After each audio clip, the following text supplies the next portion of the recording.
Today I'm joined on the podcast with popular Instagram relationship expert and licensed therapist and author, Vienna Pharaon.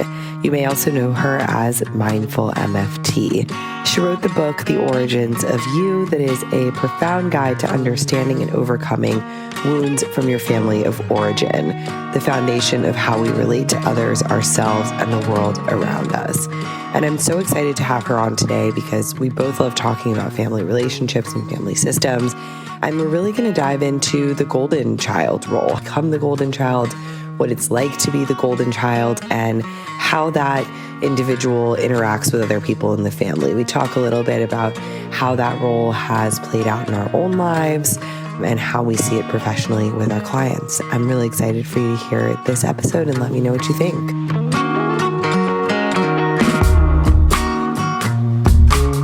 Well, I have noticed that at Calling Home, a lot of our listeners fall into this category of like being the golden child in their family. And so I'm wondering if you can talk about like what is the golden child and how do people get put into this role?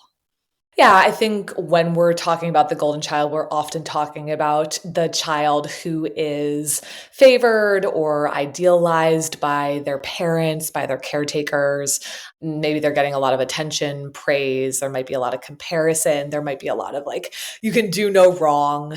You know, if we were to talk about the other siblings in this family system, right, they might say that, yeah, this person never had to take responsibility for anything, or they got off the hook all of the time, right? So, but ultimately, I think it's the child who feels, like they were really idealized and just favored by their parents at all costs to any extent. Yeah. Do you think it's often because like the parent identifies like qualities in themselves in that child? I think it can be. Yeah, I think it can be. It would be interesting to actually, I don't know if there's research on this, but I wonder for the folks who identify as the golden child, if there's a birth order with it. It's just a question that's popping up in my head right now as you and I are speaking. And so I don't know the answer. I'll look it up to see if there is one. And so maybe we'll throw it in the show notes later. But yeah, I'd be curious to know like why a parent is actually idealizing this child, holding them on a pedestal. And I think what you brought up is certainly one of the ways in which we might see that is like, I see something in myself, in you, or how sometimes parents will talk about, the mini me, which has its own, issues to it. But right, like the mini me and speaking to or being in relationship with this child in the way that, they wished someone were maybe in relationship with them. Yeah, so true. And I think it's also like a lot of times the child that performs the best makes the parent look the best sometimes. Like if we're talking about emotionally immature parents or parents with like narcissistic tendencies of like, oh, you're achieving, you're outwardly look very good to the world and that makes me look good as a parent. And so I am going to put you up on that pedestal. Totally, right? The performance, the pleasing, right? When it's done successfully, quote unquote, right? It's very validating for the parent and very identifying for the parent. The emotionally immature one. Yeah. Yeah, absolutely. If someone's listening to this and wondering, like, am I the golden child? Like, how do you think they would be able to tell? Probably feeling like they were put up on some type of a pedestal, that there was nothing that they could really do wrong. It's almost like they got off the hook a lot more. And again, I think a lot of times when there's a sibling in the dynamic as well, right, there's like something to compare it to. Yes. Right? My sibling always was the one who had to take responsibility or who had to apologize or was always the one who was getting in trouble or who was always being criticized and blamed. And for some reason, right, like I was not the one who was dealing with any of that. So I do think it's the experience of being put on this pedestal, being seen as someone who could do no wrong, who never really had to take ownership or accountability or responsibility for things, who got off the hook fairly easily, and like who's probably, if you heard your parent often just like really loving on you hard, where it's just like praising you and singing singing your song. It's like that's sort of the energy around it. Yeah. Yeah. I think you're so right about the sibling component that I actually feel like it's hard for golden children to like identify themselves sometimes. It's usually like the scapegoat or the other one that's saying like, no, you were the golden child because look at how I was treated in comparison to you.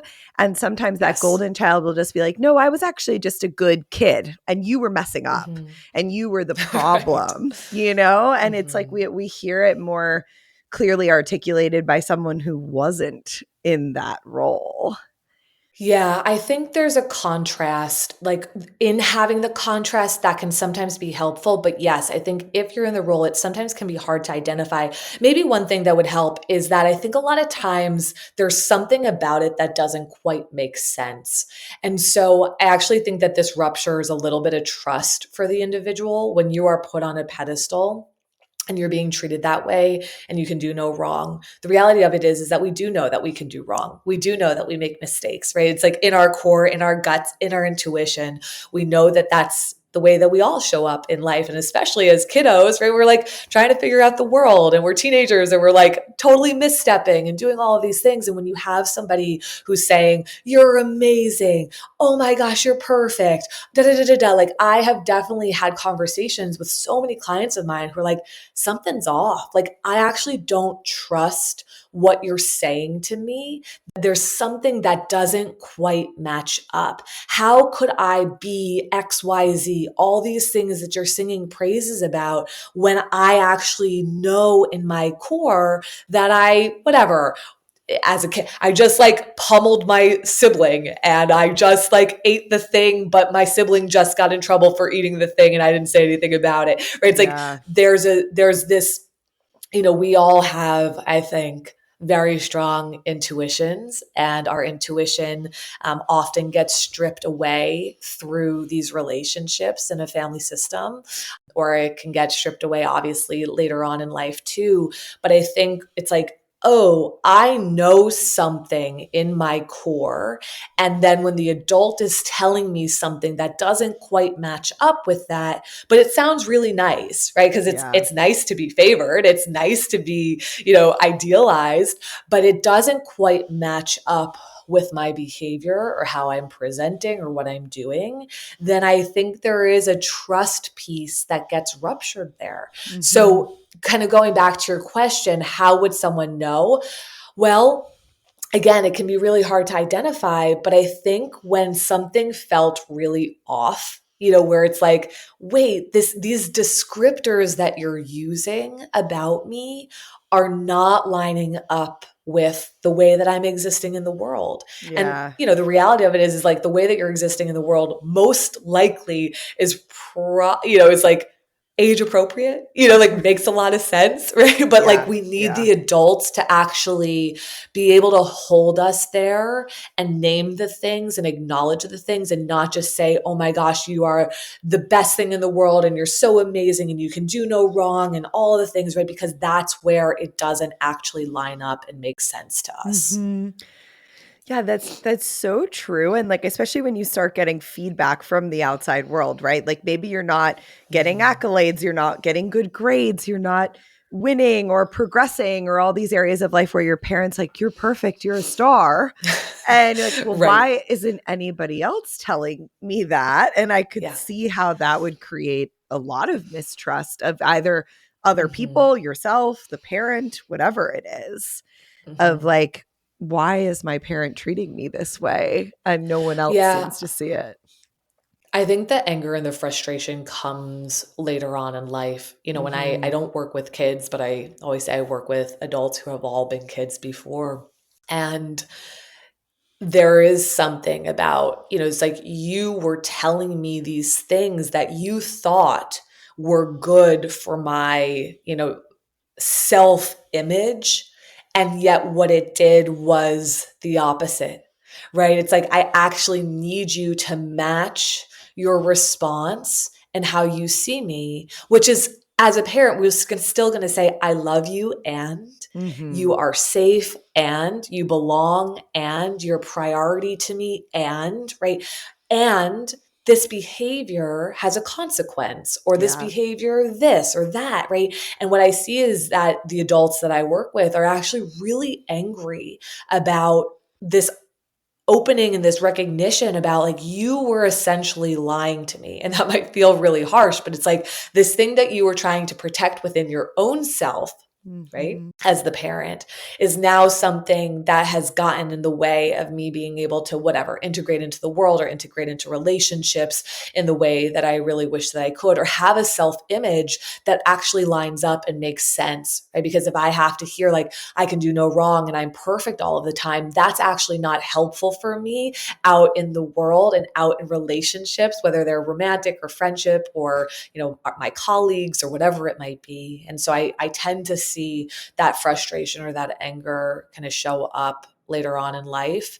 And yeah, it's just an incongruency. That might be the best word to use, is that congruency is something that really helps support and align our guts and our intuition. And when we experience things that are incongruent, we know that we messed up. We know that we did a hurtful thing. We know that we, you know, did something wrong as a child, as a kid, right? And then the response doesn't match that. It is an incongruent experience that we're entering into.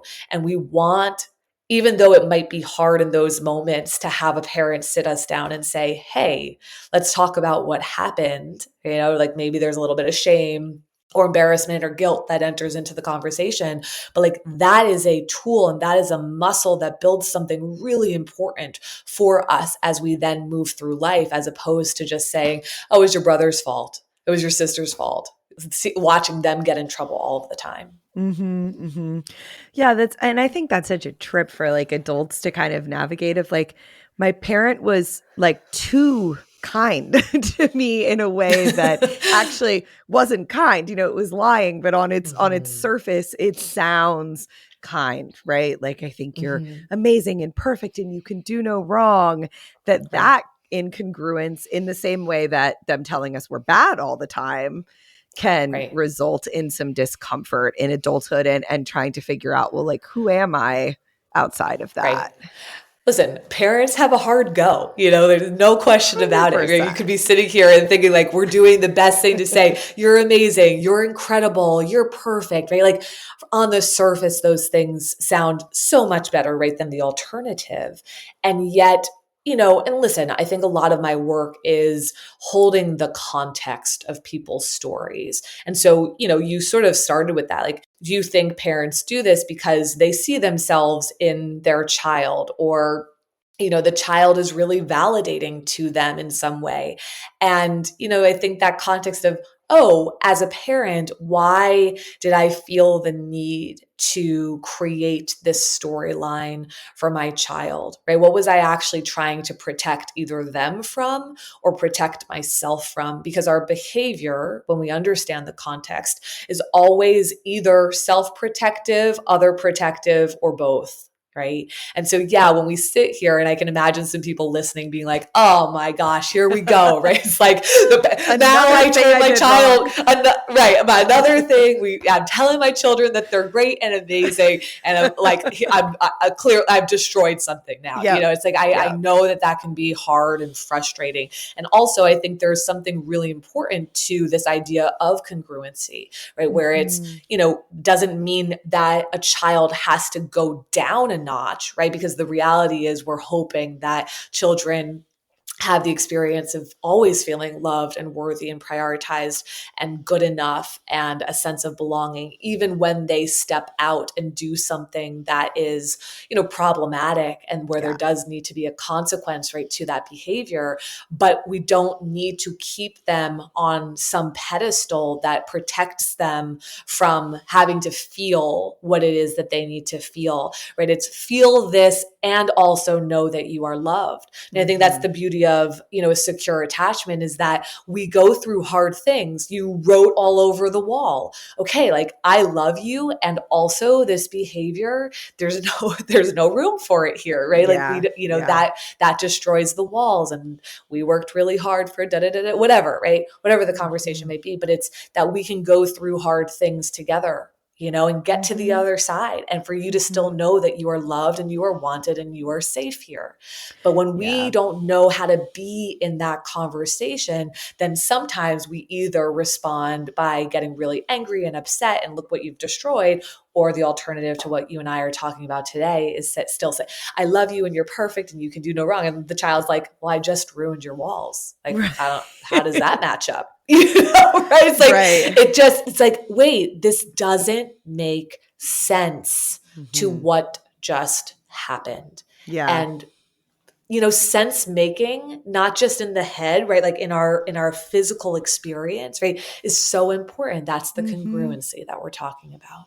Yeah, there's two things that you just said that I want to like highlight because I think they're really important. And that is this idea of like, is it self-protective or other protective is very different than saying, I'm a bad parent because I did this. And so if you're hearing this and you're relating to this, whether that's as the adult child, the parent, a new parent now, thinking about like, how can I understand why I might be falling into this? And what is the context of the situation rather than just like, oh, I did this bad thing and now I screwed up my kid and I'm a bad parent. That's not what's being said, and then there's this other piece of like, we need to know that we're not only loved when we're perfect.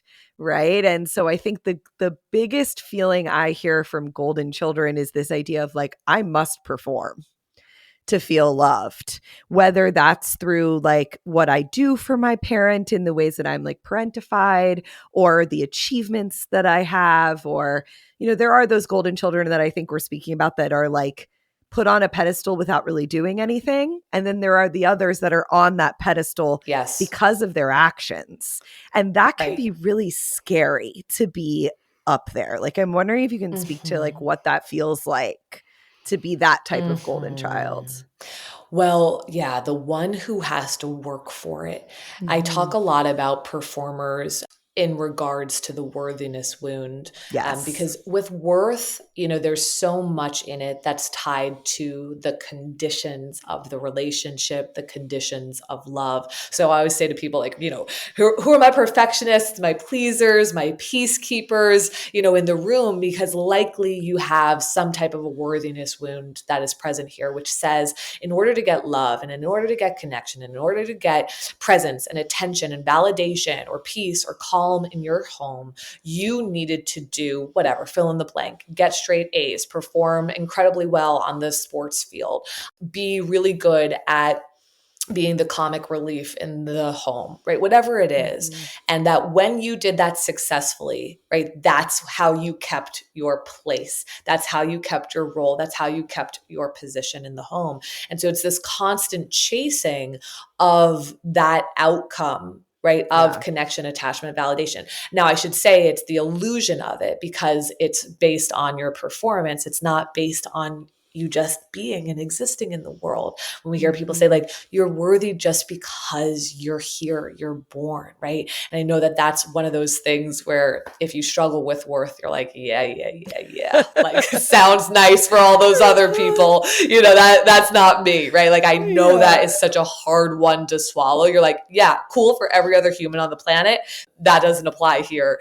But right, it's like we're constantly on that chase. And it means that we have to stay in this role of performer or pleaser or peacekeeper or comic relief in order to maintain the golden child, right? In order to maintain whatever, being liked, being idealized, being up on that pedestal. And that's a really hard way, obviously, to go through life.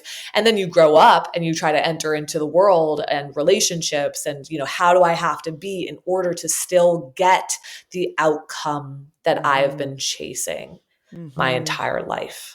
It's very exhausting for people. Yeah, it's so true, especially like bringing it back to siblings. I think if you see yourself being treated that better than your siblings because of your performance and you see how they're being treated, it's like, oh my gosh, I cannot risk this. I don't want to, Yeah. we can look at our siblings and be like, I don't want to be treated like them.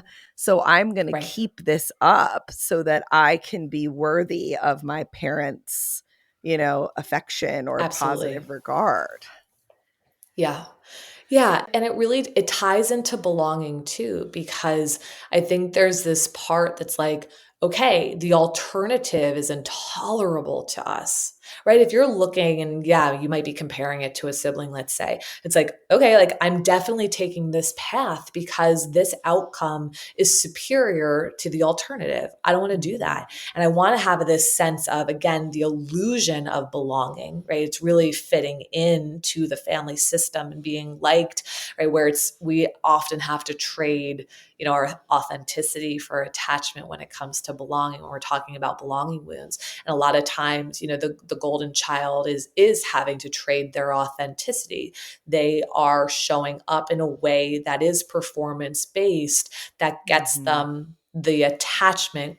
Again, I say that very loosely because I think it's the illusion of it, right? It's this perceived sense of attachment. But at that time, it's our lifeline. It does give us, there's a feedback loop there, Yeah. and it's a much better situation, again, than the alternative, which is not belonging, not fitting in, not feeling worthy, not feeling good enough, not feeling valuable. And maybe on top of that, being criticized, right? Maybe on top of that, being abused, right? I mean, the list can go on. And so it makes so much sense why a child might tie very closely to that performance and to that pleasing and to that peacekeeping in order to get the outcome that is preferred and much more tolerable than the alternative. Yeah, it's so true. And it's crazy how this stuff shows up. Like when I've heard you talk about the worthiness wound, and when I hear you talk about it now, that's definitely something that I relate to so strongly personally as someone who's like a high achiever and wants to perform and is very performance based, just like naturally, that's my personality. But then if I go too far, I can feel that like after I had my first child and I couldn't work and I couldn't do a lot and I needed help, it was like my whole world got destroyed because I could not Yeah. perform at the level, that I was at. And so I think some people don't even realize that like they're doing that until you get put in a situation like that. Like to me, that wasn't a wound that I was super aware of because the performance Right. I was doing was positive, in the world. And like it felt good for me. That it's crazy how that stuff can come up later in life. And you see some Totally. of these manifestations of like, oh my gosh, who am I without like my work and being able to Right. cook and get dressed and get up every day, even when no one around you is pressuring you. Like no one was saying anything to Totally. me about it. It was all just Yeah. coming from me. It's wild. Yeah. Transitions will do that to us sometimes. Yeah. It's like it sounds like you were able to like keep the thing together for so long, right? Until there was this massive transition in your life in which, you were sort of humbled in that space. You're like, oh, I literally can't do Yeah. everything all the time. Exactly. It's like, I can't Exactly. perform. Like, I'm brought to my knees in this moment. And then Yeah. everything sort of crumbles a little bit. And, it does bring us into our worth. It's interesting. I'm thinking about my own life because I've talked about where my worthiness wound, originated. And one of the things is that like when I was a good girl, right? When I was performing in the way that, got me the accolades and was really validating, specifically for my dad, I think, then I probably could say that I was a golden child. I'm an only child, so I didn't have anybody to Okay. compare it to. But I was I was a high performer. I was really good at sports. I was really good at the violin. Like I was a well-rounded individual. And when I was performing and showing up in that way, I had a lot of connection, attention, validation, affirmation, support, help, etc. When I was not the good girl, meaning I tested some boundaries or I pushed back on something, or I wasn't presenting in the way that my dad wanted me to. And I really need to caveat this and say, like, super within reason. Like I me being difficult was Yeah. a very like mild version I of hear it. you. I was the But same way.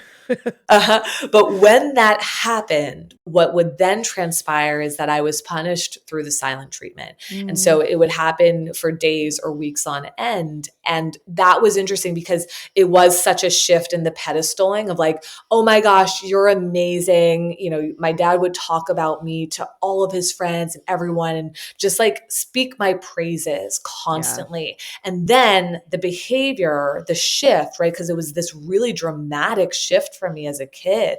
It was like, oh, when you're not who I want, need, expect you to be, right? This is what happens to your worth, right? And my worth was really tied, obviously, to the performance of like flying under the radar, being easygoing, not having needs, and not challenging things, right? Not adding any difficulty to it. You know, this, we're not talking about this story for this conversation, but just like not adding more difficulty to an already difficult situation. And then moment when that happened, right, was whoop, nope, attachment, connection, praise, validation, etc., is no longer here for a few days, maybe for a few weeks, right? And so that was something that really played into my worthiness wound and you know the origins of it.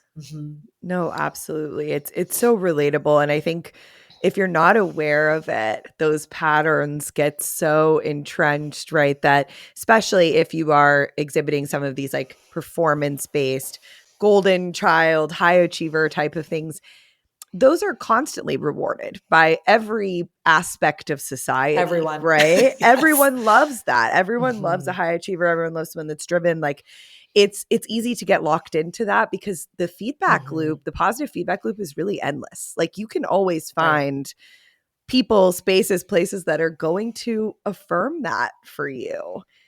And it's that's a scary one, I feel like, to step out of. It feels like very risky to step off that pedestal or like to get off the hamster wheel. It's so risky to do it when the system you grew up in didn't allow for it. Yeah. And that's the part, because when you have a system where when you do amazing, incredible things, you get the A on the test, you score a hat trick, you this, you that, like when you, that those things are beautiful and I love you and I'm so proud of you or whatever. And that when you get the C, and you play a terrible game and what, right, like that you are also loved, right? And that connection doesn't vary based on the performance. And that is so critical. It's so crucial, right? To create this space where no matter how you show up, and of course, I mean, with reason, and there are consequences, right? But like, no matter how you show up, I still love you. You belong here. You are a priority to me. You can trust me and you are safe and secure here. Like those 5 things, right? Like that's the thing that matters. And then we grow up into adults who say, hey, of course I want to achieve excellence, or of course I want to, you know, pursue my dreams, or of course I'm going to work hard. I'm going to have a great work ethic. I'm going to be a responsible human integrated into this world. Okay.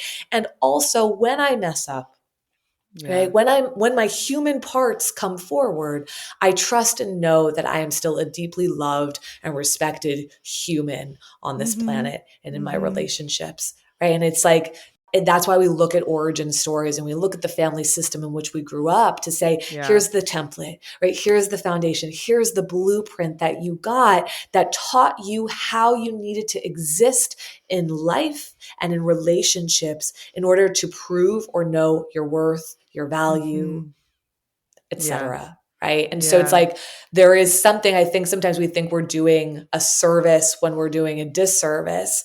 And there is just so much value to creating space for the human experience and meeting it with congruency as a parent with children at any point, meeting it with congruency, but that congruency is never at the cost of still loving, respecting, admiring your child. Right? It's like that to me is where the nuance is and where the beauty is in it. Absolutely. So we touched on, worthiness, belonging, and I think we just started to talk about like being prioritized. I'm wondering if you can speak to that because I think the golden child often gets prioritized in a lot of ways in a family Yeah. system, right? But how does Yes. that wound show up maybe for this type of personality that we're talking about? Yeah, right. So the prioritization wound is about wanting to feel like the priority to the important people in your life. And in this iteration of what we're talking about for the golden child, they likely do feel like they are the priority. And maybe again, in contrast, their siblings are not, or Mm-hmm. that everything is really focused around them. And I think, again, this probably comes down to the congruency piece with the prioritization wound as well.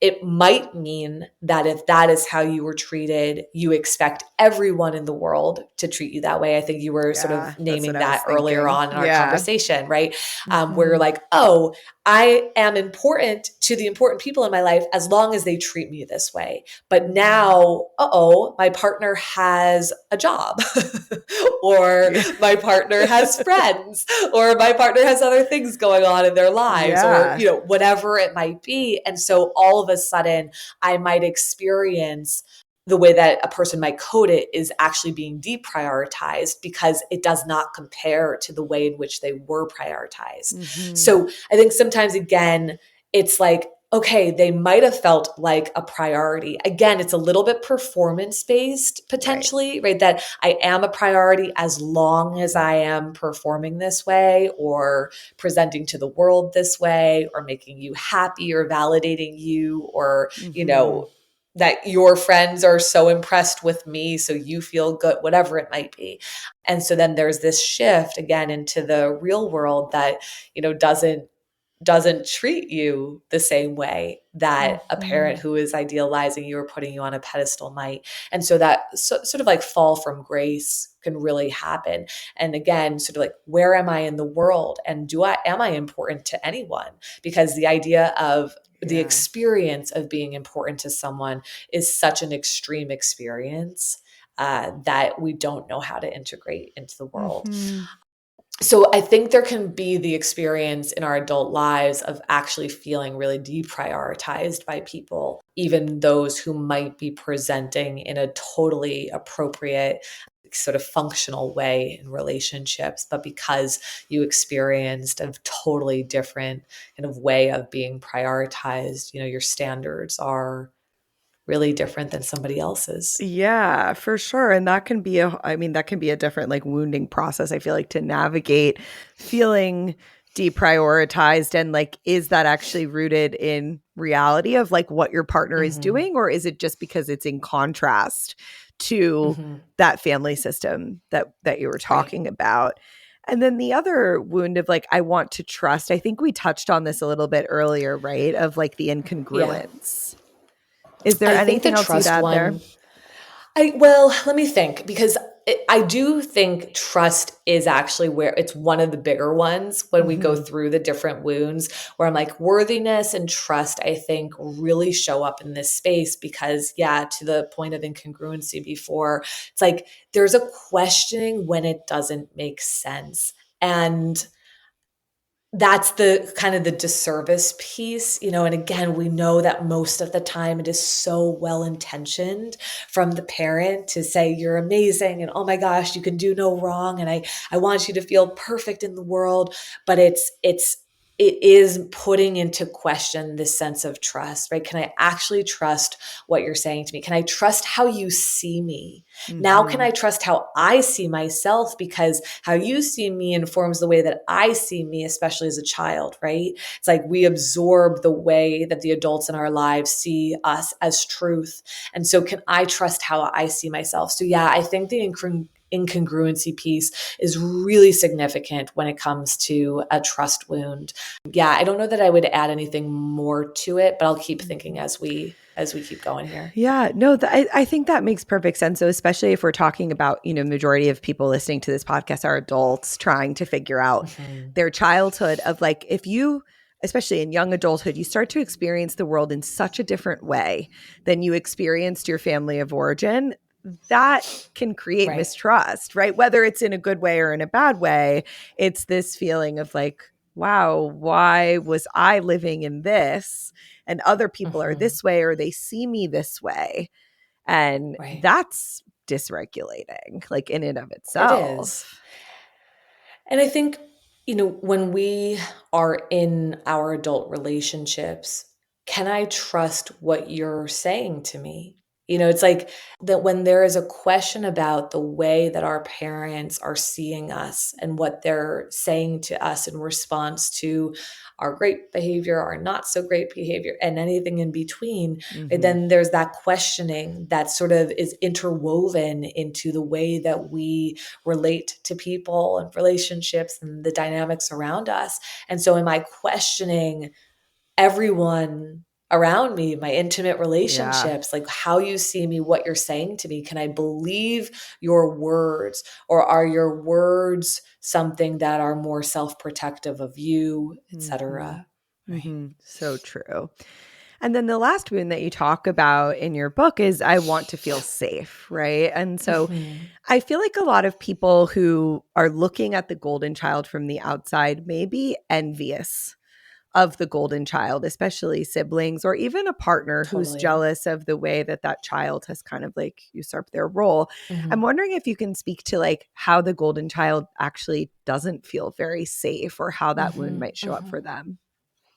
Yeah, well, I think you might feel pedestaled by parents, but you might feel disliked or hated by your sibling, or you Mhm. might have, these other dynamics where it doesn't feel super safe, whether we're talking about emotionally or physically or whatever, however it might play out growing up. And I think, when we're talking about safety, certainly there are times where we're also talking about abuse, right? The absence of safety often means the presence of abuse, Mhm. but there's this like, there can also be like a negligence or a recklessness that presents in that space as well. And I think a lot of times with a golden child, it's going to be about the emotional care, the feeling that other people are upset with me or angry with me, meaning probably siblings most of the time in a family system, at least to start, right? That the sibling Mhm. feels like things are unfair and this is, impacting or destroying our relationship.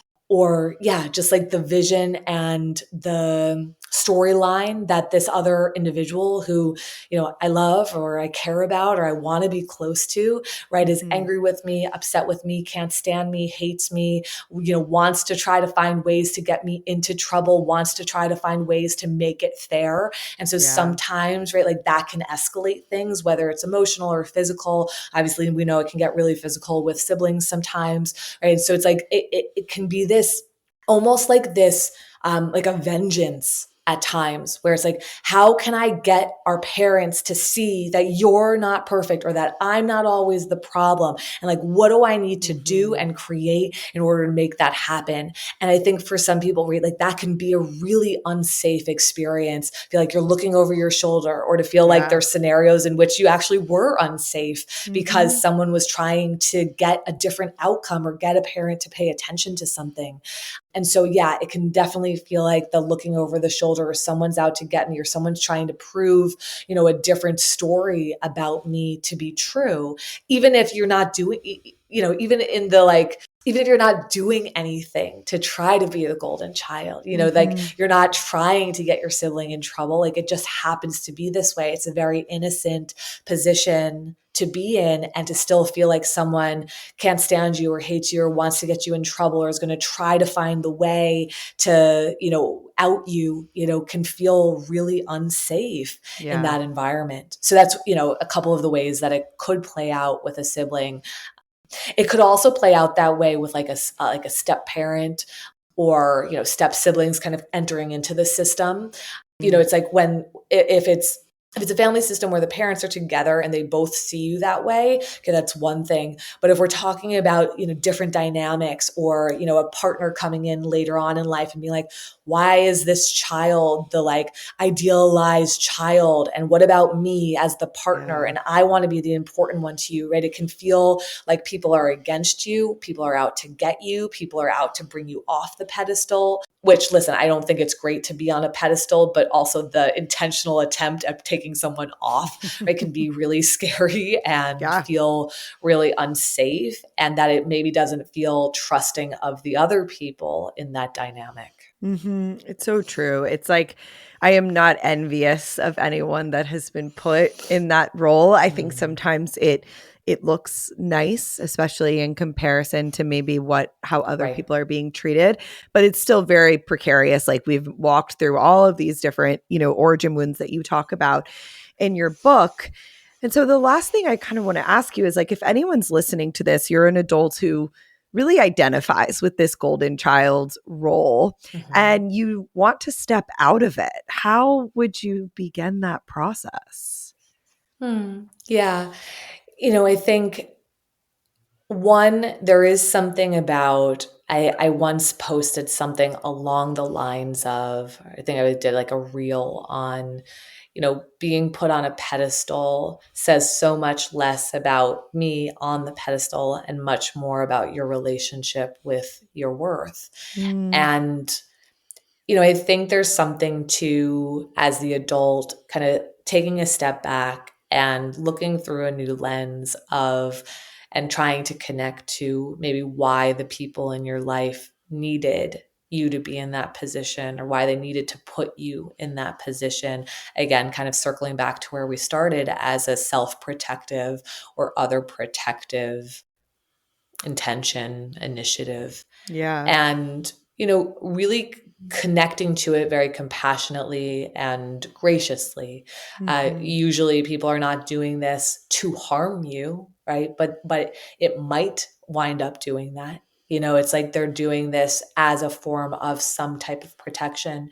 And so I think for the person who maybe is identifying with this, there's value to taking that step back and saying, okay, like, what about this whole situation was self-protective for my parents, or what was their attempt at protecting me from something based on the context that I carry and hold, right? Like for them, maybe your parents, they themselves grew up in a really abusive home, Hmm. and they were always criticized as a child, and they promised to never do that to their child.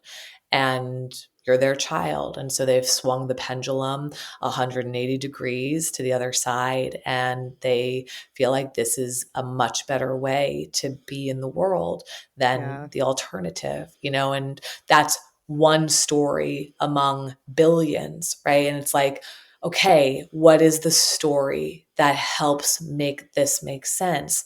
And okay, once I have some of that context or that understanding, I don't want to be on the pedestal anymore. Or maybe I do, right? I mean, I think this is the reflection for us, right? It's like, what do I gain and what do I lose from being in this Hmm. position and on this Hmm. pedestal? What does it require of me? Am I willing to, continue putting in that effort? Because I think our goal is to get to a place where we get to exist in the world authentically. I Yeah. think it's, that's I think that's most of our goals, right? And I think when we have performance and perfectionism and pleasing, at the cornerstone of our, our existence, there's something that we're having to work out and work through in order to say, I don't need to be in this role anymore in order Hmm. to love and be loved, see and be seen, hear and be heard, understand and be understood. Now, that can feel like a blank roadmap. We can say that, but sure, like, what the heck do I do? And I think it's a lot of little moments of budging and moving in the direction of coming back into ourselves, of Hmm. like really reclaiming and regaining some of the pieces that we might have lost along the way. If it sounds like you, right, it's like we're having to do reparative work, right? It's that there's something unresolved in our lives that needs our resolution. And so, can we begin to do some of this resolution work around this role and what wounds it has put into question for you, right? And how you continue to hold yourself with the glue in this space in order to make the systems around you operate. Well, my relationship with my partner only works as long as I'm performing this way. I only get raises at my job because da da da da, right? It's like, yeah, it requires you to risk something. In change, there's a consequence, It's like there's this line from the poem The Dreamer by Raya that says, I remember the first time I read this line, I want to know if you can disappoint another to stay true to yourself. And I was like, oh my gosh. I had to read it over and over and over again because that was not something that I could do or something that I was good at. I cannot disappoint another to stay true to myself because the consequence felt so threatening, intolerable to me. But I needed to budge in that space, move tiny little micro moments of expansion to trying something different, to trying something new, to disappointing someone, to saying I'm affected when I used to say I'm unaffected and fine all of the time, to try these things out and realize, oh, I'm still here and I survived and I'm safe and okay, right? And that there's usually contractions that happen after those moments of expansion. But I think for me, it's like we will continue to find ourselves in these unwanted patterns in our lives relationally over and over and over again, with boundaries, with communication breakdowns, with conflict, if we don't tend to the irresolution from the past.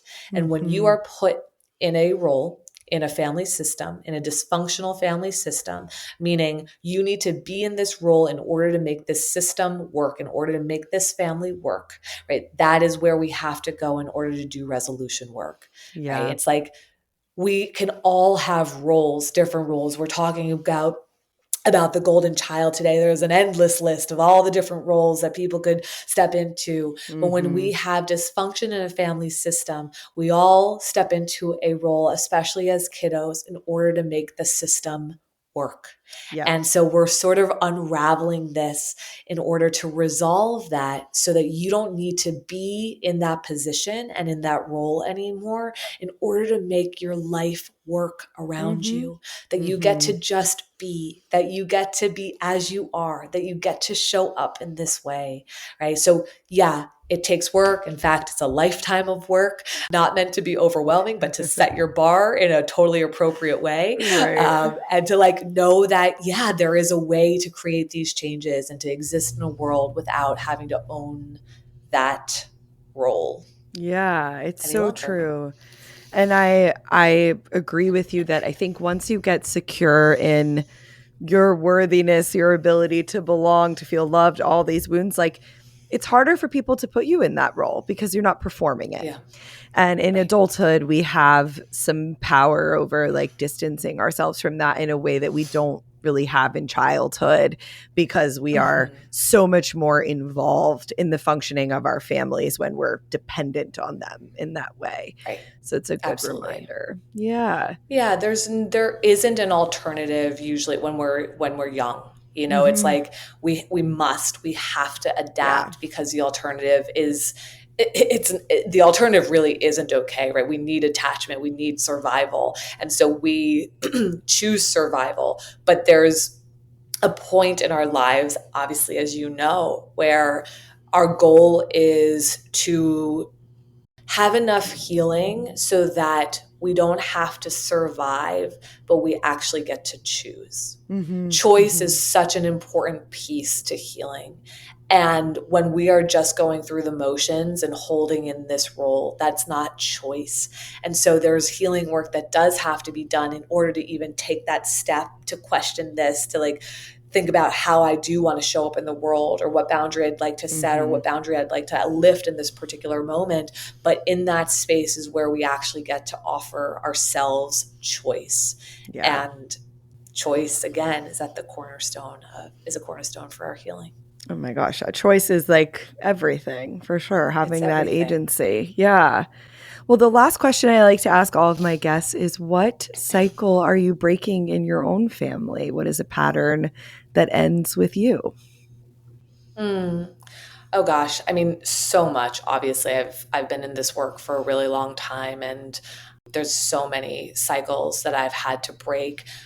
One main one was kind of shifting into a place of relational protection instead of self-protection. And what I mean by that is, in conflict, I was someone who would classically prove my point and need to be right all of the time. And that originated and stemmed from growing up in a family system with a parent who was, a master manipulator and gaslighter and really quick with his words. And I watched its impact on my mom, which was paranoia and really like a lot of confusion and crazy making. I don't use that word lightly.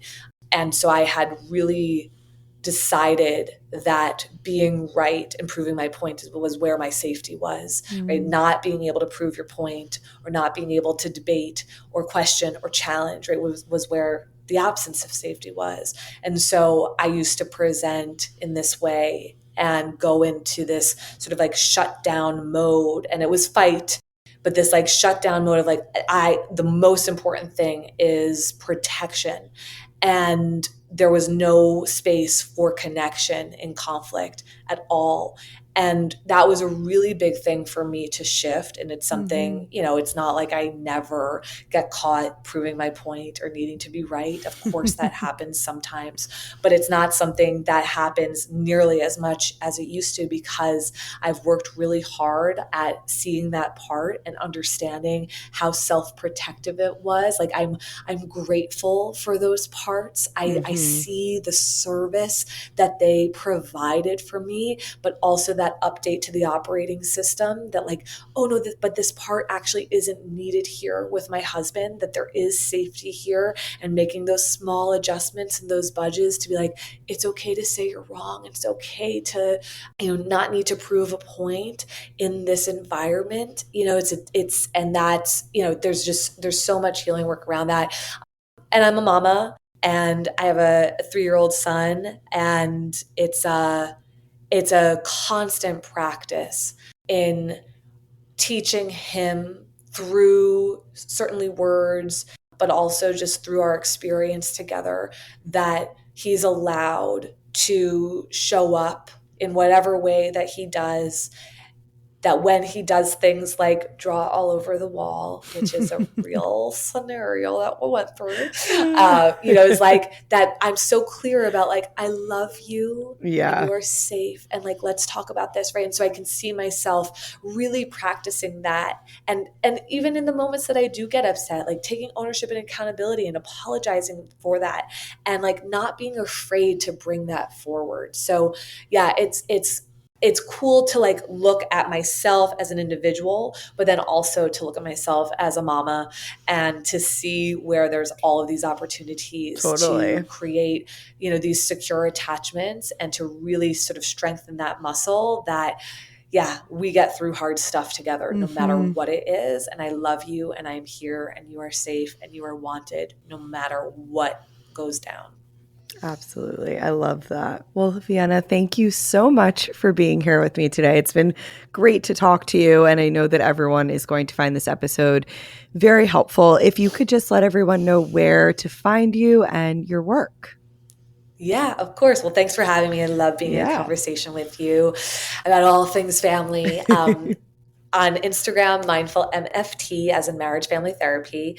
You can get my book, The Origins of You, wherever books are sold. I also am the host of a podcast called This Keeps Happening, where I speak with anonymous guests about challenges, patterns that they're facing in their lives and their relationships with their families, which is they're just beautiful conversations. And then, New York Couples Counseling, if people are looking for support. I don't take new clients now, but I have wonderful clinicians who can support in New York, New Jersey, Pennsylvania, Massachusetts, Connecticut, Florida, California, Delaware. So happy to support if this type of work resonates and lines up for folks. Amazing. Perfect. Well, thank you so much for being here. Thanks, Whit.